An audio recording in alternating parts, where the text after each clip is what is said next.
Judicial Watch, организација која судски се справува со злоупотребите на американските државни институции, поднесе тужба во суд во Вашингтон против Стейт Департментот и Агенцијата за развој USAID, наведувајќи дека двете агенции не доставуваат документи согласно законот за пристап до информации.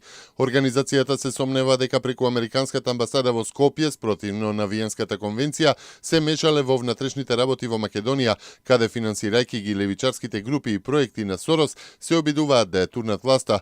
Во барањето детално се наведени организациите поврзани со Фондацијата Отворено општество Македонија, за кои веќе течат истраги за нивното финансирање.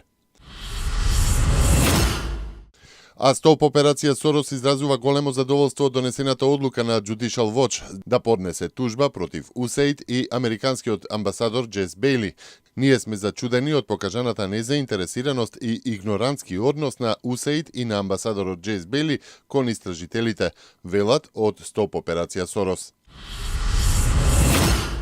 Политичките односи меѓу Македонија и Босна и Херцеговина се одлични, но недостига поинтензивна економска соработка на која мора да се работи во следниот период, оценија македонскиот председател Ѓорги Иванов и председавачот со председателството на Босна и Херцеговина Младен Иванич на Бизнис форумот во Скопје. Во Собранието на Република Македонија денеска ќе продолжи конститутивната седница. Во досегашниот тек од расправата главна тема е Тиранската платформа. Пратениците од ВМРО ДПМНЕ сметаат дека платформата е постизборно подметната и бараат СДСМ да се откажат од неа и да се оди на нови избори. Изјавите кои се однесуваат на обединување на Албанија и Косово се само во доменот на личните желби на поединци, но би ги замолил да не ги изнесуваат јавно, бидејќи тоа не придонесува за развој на добрите односи во регионот.